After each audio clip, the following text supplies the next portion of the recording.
നിയമസഭാ തിരഞ്ഞെടുപ്പ് കഴിഞ്ഞ കോതമംഗലത്ത് നിന്നും യു.ഡി.എഫ് സ്ഥാനാർത്ഥി ഷിബു തെക്കുംപുറം 5 അക്ക ഭൂരിപക്ഷത്തിൽ വിജയിക്കുമെന്ന് യു.ഡി.എഫ് നിയോജകമണ്ഡലം തിരഞ്ഞെടുപ്പ് കമ്മിറ്റി സംഘടിപ്പിച്ച അവലോകന യോഗം വിലയിരുത്തി. സെൻട്രൽ ഇലക്ഷൻ കമ്മിറ്റി ഓഫീസിൽ കൂടിയ യോഗം കെ.പി.സി.സി മെമ്പർ എ.ജി. ജോർജ് ഉദ്ഘാടനം ചെയ്തു.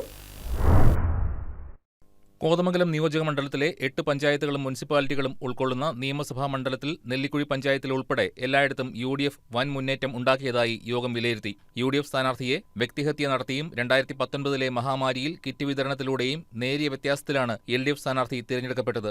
എന്നാൽ ഈ തിരഞ്ഞെടുപ്പിൽ പഴയ പല്ലവി പ്രയോഗിച്ച് യു.ഡി.എഫ് സ്ഥാനാർത്ഥിയെ വ്യക്തിഹത്യ നടത്തി പ്രചാരണം നടത്തിയ എൽ.ഡി.എഫിനും ഇടത് എം.എൽ.എക്കും ബഹുസമൂഹം ഒന്നാകെ തിരിച്ചടി നൽകുമെന്നാണ് യു.ഡി.എഫ് പ്രതീക്ഷിക്കുന്നത്. കഴിഞ്ഞ 10 കൊല്ലത്തിനുള്ളിൽ ഒരു പുതിയ വികസന പ്രവർത്തനങ്ങളോ യു.ഡി.എഫ് തുടങ്ങിവച്ച ഒട്ടേറെ പദ്ധതികൾ പൂർത്തീകരിക്കാനോ ഇടത് എം.എൽ.എക്ക് കഴിഞ്ഞില്ലെന്നും അവലോകന യോഗം കുറ്റപ്പെടുത്തി.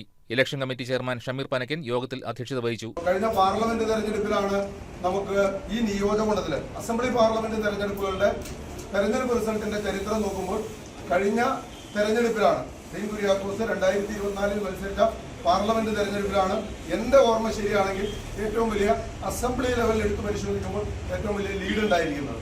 യു.ഡി.എഫ് ജില്ലാ കൺവീനറും സ്ഥാനാർത്ഥിയുമായ ഷിബു തെക്കുംപുറം, യു.ഡി.എഫ് നേതാക്കളായ ബാബു ഏലിയാസ്, കെ.പി. ബാബു, ബോബൻ ജേക്കബ്, പി.എം. സക്കറിയ, എ.ടി. പൗലോസ്, മാത്യു ജോസഫ്, ഇ.എം. മൈക്കിൾ, എം.എസ്. എൽദോസ്, അബു മൊയ്തീൻ, ഭാനുമതി രാജു, പ്രിൻസ് വർക്കി, പി.സി. ജോർജ്, എൻ.സി. ചെറിയാൻ, ബാബു പോൾ, ജോമി തെക്കേക്കര, സി.കെ. സത്യൻ, എൽദോസ് കീച്ചേരി, എം.കെ. വേണു, പി.കെ. ചന്ദ്രശേഖരൻ നായർ, പീറ്റർ മാത്യു തുടങ്ങിയവർ സംസാരിച്ചു.